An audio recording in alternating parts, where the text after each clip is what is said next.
Hello दोस्तों, मेरा नाम बी भगत है और मैं केमिस्ट्री क्लास 11 का फर्स्ट चैप्टर आज स्टार्ट करने वाला हूँ। Some basic concept of chemistry. ठीक है, इसके बारे में आज डिस्कशन करेंगे। आप आप सभी इस वीडियो में बने रहें, अंत तक बने रहें तो ये जितना भी कॉन्सेप्ट है आपको 10 मिनट के अंदर कॉन्सेप्ट क्लियर हो जाएगा। ठीक है, तो सबसे पहले बात करते हैं केमिस्ट्री क्या है। ठीक है, chemistry the branch of science which deals with the study of preparation, properties, structure and reaction of material substance is called chemistry। मतलब कोई भी मटेरियल्स का, ठीक है, उसका प्रिपरेशन करना, प्रॉपर्टीज उसके बारे में बताना, उसका स्ट्रक्चर बताना, रिएक्शन ऑफ मटेरियल्स उसके क्या चीज़ से रिएक्शन होगा। ठीक है, जो भी जो भी आएगा सब केमिस्ट्री के अंदर आएगा। जैसे हम लोग जानते हैं कोई भी एक ऑब्जेक्ट्स रहते हैं। ठीक है, तो पहले सोचते हैं कैसे करके बना है। ठीक है, तो इसका प्रिपरेशन वो कैसे क्या उसका क्या प्रॉपर्टीज है, जो मटेरियल बना है उसका प्रॉपर्टीज के बारे में चेक करते हैं। ठीक है, उसका स्ट्रक्चर कैसे बना है, ठीक है, उसके बारे में जानने की कोशिश करते हैं। ओके, क्या क्या मटेरियल से बना है उसके बारे में जानने की कोशिश करते हैं। तो ये केमिस्ट्री हुआ। ठीक है, तो सबसे पहले जान बात करते हैं डेवलपमेंट ऑफ केमिस्ट्री के बारे में। ठीक है, केमिस्ट्री का डेवलपमेंट कैसे करके हुआ है। ठीक है, तो इन एंशियंट इंडिया में, ठीक है, केमिस्ट्री को रसायन शास्त्र, रसतंत्र, रस क्रिया, रस विद्या के नाम से जाने जाते थे। ठीक है, ये बहुत साल पहले भारत में जो नाम था, ठीक है, इसके बारे में जानते थे। अभी जो उसके the story of development of chemistry very old, जो केमिस्ट्री डेवलप हुआ है, ठीक है, इंडिया में, ये बहुत ही पुराना है। इंडिया में नहीं, पूरा वर्ल्ड में ये बहुत ही पुराना है। ठीक है, सबसे पहले जो पुराना सभ्यता है हम लोग जानते हैं कि मोहनजोदड़ो का सभ्यता। ठीक है, मोहनजोदड़ो आप सबको सुने होंगे। ठीक है, सिंधु घाटी सभ्यता, हड़प्पा सभ्यता। ठीक है, तो मोहनजोदड़ो आर्कोलॉजिकल जो डिपार्टमेंट है उन लोगों को फाइंड आउट किया है। ठीक है, वहाँ पर क्या क्या मिला है, ब्रिक्स मिला है, पोट्री मिला है, जिप्सम, सीमेंट, लाइमस्टोन, ठीक है, ये सब मिला है। तो पता चल रहा है कि ये जो हम मोहनजोदड़ो सभ्यता था, तो ये लोग भी केमिकल प्रोसेस से कुछ मटेरियल बनाते थे, ब्रिक्स बनाते थे। ठीक है, ईंटा बनाते थे, कोई बर्तन बनाते थे, सब केमिकल की मदद से बनाते थे। ठीक है, तो उस टाइम भी केमिस्ट्री का यूज होता, केमिकल्स का यूज होता था। ठीक है, जैसे a number of glasses object were found in Maski were found in Maski South India. ठीक है, साउथ इंडिया में नंबर ऑफ ग्लासेस मिला है। ठीक है, एक ब्रेफर्स क्राइसिस में मिला है। ठीक है, 1000 से 900 ईसा पूर्व के बीच में मिला है। ठीक है, और ये Hastinapur and Takshashila in north India, Hastinapur और तक्षशिला में भी ये नंबर ऑफ ग्लासेस मिला है। जो ग्लासेस मतलब ग्लासेस मिला है। ठीक है, तो इससे ही पता चलता है कि ग्लासेस इतना साल, अभी से 3000 साल पहले ग्लासेस मिला है। तो केमिकल्स का यूज, केमिकल प्रोसेस से इसको बनाया गया है। ठीक है, तो उसके बाद अकॉर्डिंग टू ऋग्वेदा के अनुसार, ठीक है, tanning of leathers and dyeing of cotton was practised during, ठीक है, 1000 टू 400 BCE। ठीक है, ये टनिंग ऑफ लेदर्स का जो चमड़ी चमड़ी है उससे बाल को उखाड़ना, बाल को ये करना, ठीक है, रैप करना। ठीक है, एंड डाइनिंग ऑफ कॉटन मतलब कॉटन कॉटन जो कपड़ा होता है उसको डाई करना बोले तो उसको कलर करना। ठीक है, ये पहले भी होता था। ठीक है, ऋग्वेदा के अनुसार। ठीक है, तो उसके बाद है कौटिल्य अर्थशास्त्र में बताया गया है। वो कौटिल्य अर्थशास्त्र में का जो बुक है उसमें डिस्क्राइब किया गया है सॉल्ट के बारे में। कहाँ से मिला है, सी से मिला है। ठीक है, सुशास्त्र सुशास्त्र संहिता एक्सप्लेन किया है अल्कली के बारे में। सुशास्त्र संहिता एक बुक्स है। ठीक है, उसके अल्कली के बारे में बताया है। ठीक है, शर्करा संहिता के बारे में, चक्रा चक्रा संहिता चक्रा संहिता में मेंशन है। ठीक है, एंशिएंट इंडिया में। ठीक है, sulphuric acid, nitric acid, oxides of copper, tin, zinc के बारे में बताया गया है। ठीक है, आचार्य कनड ये एक बहुत ही बड़ा विद्वान थे, जो अभी से बहुत साल पहले ही भारत में बता दिया था कि एक ऐसा पार्टिकल्स आएगा जिसको हम लोग तोड़ नहीं सकते हैं, उसका हम अणु बोलते हैं। ठीक है, अणु परमाणु बोलते हैं। ठीक है, तो वो एटॉमिक थ्योरी के बारे में बताया था। ठीक है, अभी बात करते हैं इम्पोर्टेंस ऑफ केमिस्ट्री के बारे में। ठीक है, केमिस्ट्री का क्या इंपॉर्टेंस है इन डेली लाइफ में। इन आवर डेली लाइफ में क्या इंपॉर्टेंस है, ठीक है। तो सबसे पहले एग्रीकल्चर फील्ड में देखते हैं। एग्रीकल्चर फील्ड में क्या करता है ना, it has provide chemical fertilizer such as urea, calcium, phosphate, मतलब बहुत सारे केमिकल फर्टिलाइजर बनता है, ठीक है, जो एग्रीकल्चर में यूज होता है, ग्रोथ एग्रीकल्चर को ग्रोथ प्रोमोटेड करते हैं, ठीक है। In food food food protect जो it is the help of product of crops from various insect, बहुत सारा कीटाणु से, बहुत सारे बैक्टीरिया, हार्मफुल बैक्टीरिया से फूड को संरक्षण रखते हैं, ठीक है। ये कुछ ये यूज करते हैं, केमिकल्स यूज करते हैं। इन हेल्थ हेल्थ हेल्थ हम लोग का जो इंसान या जानवर कुछ भी हो, ठीक है, हेल्थ के फील्ड में it can provide large number of life saving drugs, बहुत सारे लाइफ सेविंग ड्रग्स बनाया गया है, ठीक है, जो जिससे हम लोग को हेल्थ, जैसे हम लोग का कुछ भी बीमारी हो जाता है तो हम लोग ड्रग्स लेते हैं, ड्रग्स कुछ भी मेडिसिन लेते हैं, मेडिसिन एक ड्रग्स है, ठीक है। इन इंडस्ट्रीज में भी बहुत सारा केमिकल का बहुत ही उपयोग होता है, क्योंकि कुछ भी डायग्राम बनाना है तो वो केमिकल से बनाएंगे, कुछ भी सिंथेसिस करना है तो केमिकल से किया जाएगा, ठीक है। कुछ भी इंस्ट्रूमेंट बनेगा तो केमिकल से बनेगा, ठीक है। तब ये इंडस्ट्रीज का यूजेज है, ठीक है। अभी डिस्कशन करते हैं, ठीक है, नेचर ऑफ मैटर के बारे में, ठीक। नेचर ऑफ मैटर ये क्या है, सबसे पहले जानेंगे मैटर क्या है। मैटर कुछ है कुछ है masses and occupies space is called matter, मतलब कोई भी मटेरियल जिसका मासेस से अपना स्थान को भर के रखा है वही मैटर है, ठीक है। जैसे बुक्स, पेंसिल, पेन, वाटर जैसे किसी किसी ग्लास में भर देंगे तो वो पूरा फुलफिल हो जाएगा, ठीक है, वो अपना स्पेस को पूरा, एक गिलास का स्पेस को पूरा ऑक्युपाइड कर लेता है, ठीक है, यही मैटर होता है, ठीक है। क्लासिफिकेशन ऑफ मैटर मैटर का क्लासिफिकेशन ऑफ मैटर मैटर दो टाइप का क्लासिफिकेशन किया जा सकता है, एक होता है फिजिकल क्लासिफिकेशन, दूसरा केमिकल क्लासिफिकेशन। तो सबसे पहले जानेंगे कि फिजिकल क्लासिफिकेशन क्या है।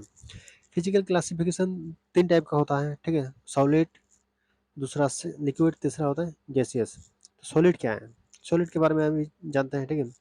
Solid, the particles are close to each other, the particles are very close to each other, या क्लोज नहीं, यहाँ very close to each other in orderly fusion. ये जो होता है ना, ये जो फ्यूजन मतलब एक दूसरे के साथ कॉम्बाइंड रहता है, ठीक है, और एक दूसरे के साथ बॉन्डिंग बना कर रखता है, ठीक है, जो कभी टूटेगा नहीं।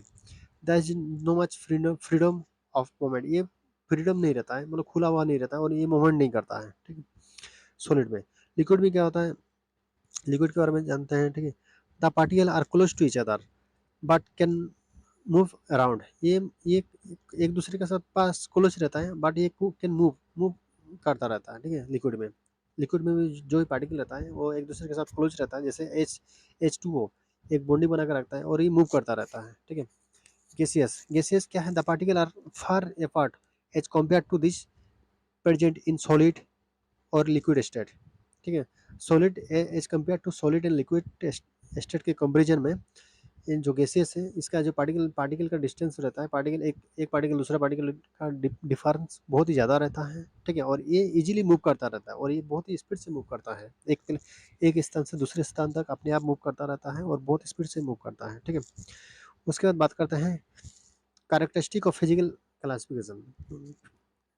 फिजिकल क्लासिफिकेशन का कैरेक्टरिस्टिक क्या है।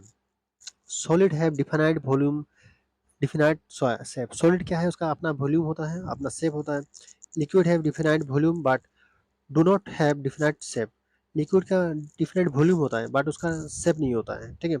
Gases have neither defined volume nor defined shape, gases का ना ही डिफाइंड वॉल्यूम होता है ना ही डिफाइंड शेप होता है, ठीक है, गैसेस का। केमिकल, उसके बाद आता है केमिकल क्लासिफिकेशन। फिजिकल क्लासिफिकेशन का बात कर लिए, ठीक है, अभी बात करेंगे केमिकल क्लासिफिकेशन, ठीक है। केमिकल क्लासिफिकेशन दो टाइप का होता है, एक होता है प्योर प्योर सब्सटेंस, दूसरा होता है मिक्सचर सब्सटेंस। तो सबसे पहले बात करते हैं प्योर सब्सटेंस के बारे में। प्योर सब्सटेंस क्या है, ठीक है, प्योर सब्सटेंस क्या है इसके बारे में जानते हैं।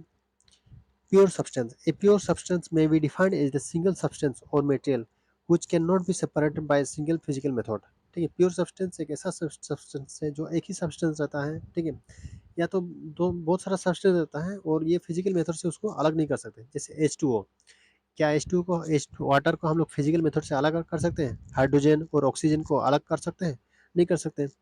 जैसे ग्लूकोज ग्लूकोज ग्लूकोज सुक्रोज में जो भी हाइड्रोजन, कार्बन और ऑक्सीजन है, दोनों को तीनों को हम लोग फिजिकल मेथड में अलग कर सकते हैं, नहीं कर सकते हैं, ठीक है।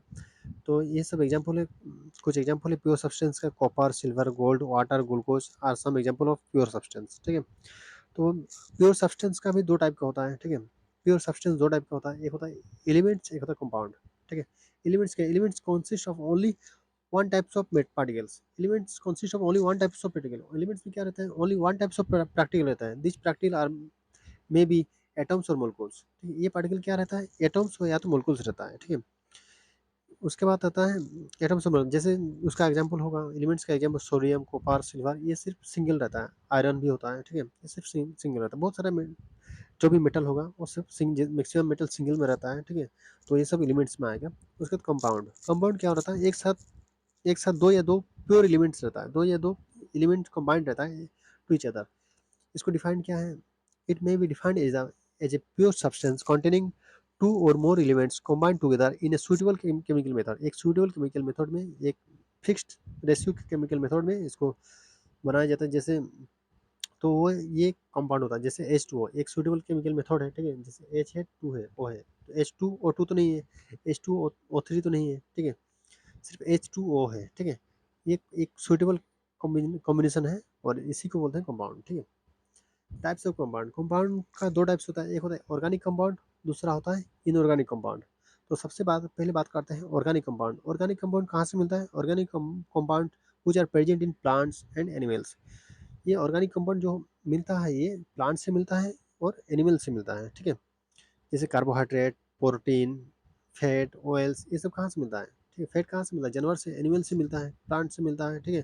प्रोटीन प्लांट से भी मिलता है और फैट से भी मिलता है, मतलब एनिमल से भी मिलता है। कार्बोहाइड्रेट कहाँ से मिलता है, प्लांट से मिलता है, ठीक है। उसके बाद बात बात करते हैं इनऑर्गेनिक केमिस्ट्री का, इनऑर्गेनिक कंपाउंड का। Inorganic, these are compounds which are obtained or present from non-living sources such as rocks, minerals, ठीक है। इनऑर्गेनिक कंपाउंड क्या है, जो प्रेजेंट होता है किसमें, non living things. Non living things यहाँ पर क्या क्या आएगा, ठीक है। जैसे रॉक्स आएगा, मिनरल्स आएगा, ठीक है। ये सब क्या है, नॉन लिविंग थिंग्स है। जैसे common salt, marble, gypsum, washing soda, etcetera etcetera, ये सब इनऑर्गेनिक कंपाउंड में आएगा। इनऑर्गेनिक कंपाउंड किससे मिलता है, नॉन लिविंग थिंग से मिलता है। ऑर्गेनिक कंपाउंड किससे मिलता है, लिविंग थिंग से मिलता है, ठीक है। जैसे उसके बाद आता है मिक्सचर, ठीक है। मिक्सचर क्या है, मिक्सचर के बारे में थोड़ा सा जानते हैं। Mixture the combination of two और मोर प्योर सब्सटेंस, दो और मोर प्योर सब्सटेंस को मिक्सचर बोलते हैं, ठीक है। और ये present in the any ratio, ये कोई भी रेशियो हो सकता है मिक्सचर में, ठीक है। जैसे मिल्क, सी वाटर, ठीक है। तो मिक्सचर भी दो टाइप का होता है, मिक्सचर भी दो टाइप का होता है, एक होता है होमोजेनियस मिक्सचर, एक होता है हेटेरोजेनियस मिक्सचर। होमोजेनियस मिक्सचर क्या है, होमोजेनियस मिक्सचर एक ऐसा मिक्सचर है, ठीक है। होमोजेनियस मिक्सचर एक ऐसा मिक्सचर है जहाँ पर दो दो प्योर सब्सटेंस को मिलाने से वो पूरा मिल जाता है, जैसे यूनिफॉर्मली मिल जाता है, ठीक है। जैसे इसका डेफिनेशन क्या है देखते हैं, the compound completely mixed with each other, ये एक दूसरे के साथ कम्प्लीटली मिक्स हो जाता है, ठीक है। जैसे शुगर सोल्यूशन, शुगर और वाटर को मिक्स करेंगे तो क्या होगा, ये पूरा मिक्सड हो जाता है, ठीक है। तो ये होमोजेनियस मिक्सचर हुआ। उसके बाद हेटेरोजेनियस मिक्सचर क्या है, हेटेरोजेनियस मिक्सचर क्या है, a mixture is said to be heterogeneous mixture. ये हेटेरोजेनियस मिक्सचर क्या है, it if it does not have uniform composition, इसका कोई यूनिफॉर्म कॉम्पोजिशन नहीं रहता है, ठीक है। और ये जैसे आयरन डस्ट, वाटर में आयरन डस्ट डाल देंगे तो आयरन डस्ट क्या होगा, नीचे नीचे बैठ जाएगा, ठीक है। जैसे जैसे कोई भी पत्थर पानी में डाल देते हैं तो नीचे अलग रहता है, ठीक है, वो मिक्स नहीं रहता है, ठीक है। सल्फर को पानी में डाल देंगे तो सल्फर अलग रहेगा, पानी अलग रहेगा, ठीक है। जैसे कॉपर को पानी में डाल देंगे तो कॉपर एक प्योर एलिमेंट है, ठीक है। पानी में डाल देने से ये क्या रहता है, ये मिक्स नहीं होता है, ठीक है। ये होता है हेटेरोजेनियस मिक्सचर, ठीक है। आज इस वीडियो में हम class 11 chemistry some basic concept of chemistry का कुछ टॉपिक्स बताए हैं, ठीक है। आप इस वीडियो को अगर एक बार में समझ में नहीं आता है तो दो बार देखिए, तीन बार देखिए, पांच बार देखिए, ठीक है। और ये 10 मिनट के अंदर मैं अपना वीडियो बनाऊंगा और डालता रहूँगा। आप मेरे चैनल को सब्सक्राइब कीजिए, ठीक है, जिससे जो भी वीडियो आता रहेगा आप सब तक पहुंचता रहे और इससे आपको बेनिफिट मिलता रहे, ठीक है। धन्यवाद।